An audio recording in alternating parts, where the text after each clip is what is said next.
Oh my god, that's a lot of things on the slide. So let's break it down. So for those of you that either missed or have been confused about what the guess method is, I want to run through it real quick for you. So given, these are all numbers given in the problem. Sometimes we will give you extra numbers, like in one of our recent homeworks where we had 750 pounds. That's a weight.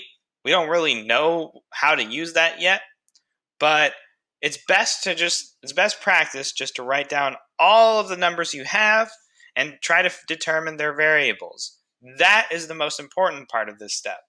Because just writing down the numbers, you may not remember what the variables are that correspond with those numbers, and it can cause you problems later. So always, always, always make sure you write down, for instance, VF is equal to 3, VI is equal to 10, delta T is equal to 8. Don't just write down the numbers.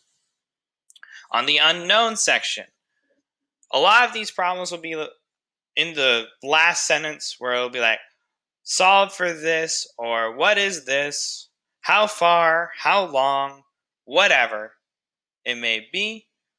That will be your unknown.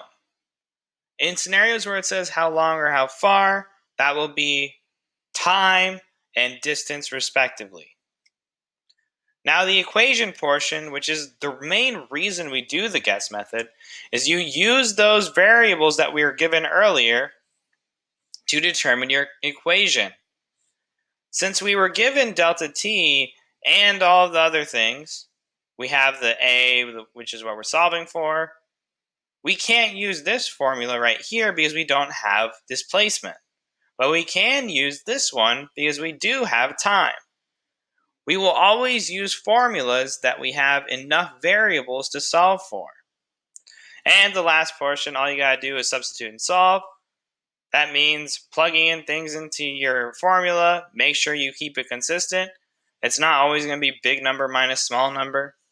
And don't forget to use parentheses on your calculator, because if you don't, it will mess up your problem by quite a bit. Okay? Cool. So some general rules on finding variables. Displacement is your variable when you see words like these: tall, away, far, distance, height, or displacement even.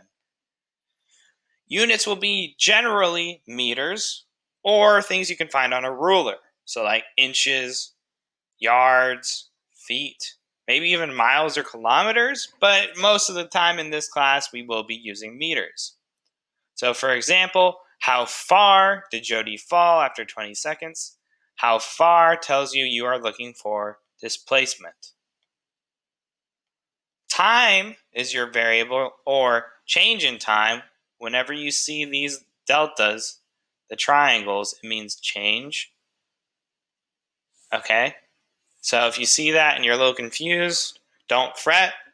We pretty much will always give you the time will be equal to change in time. It doesn't really matter. One of the most common phrases you'll see is how long does it take?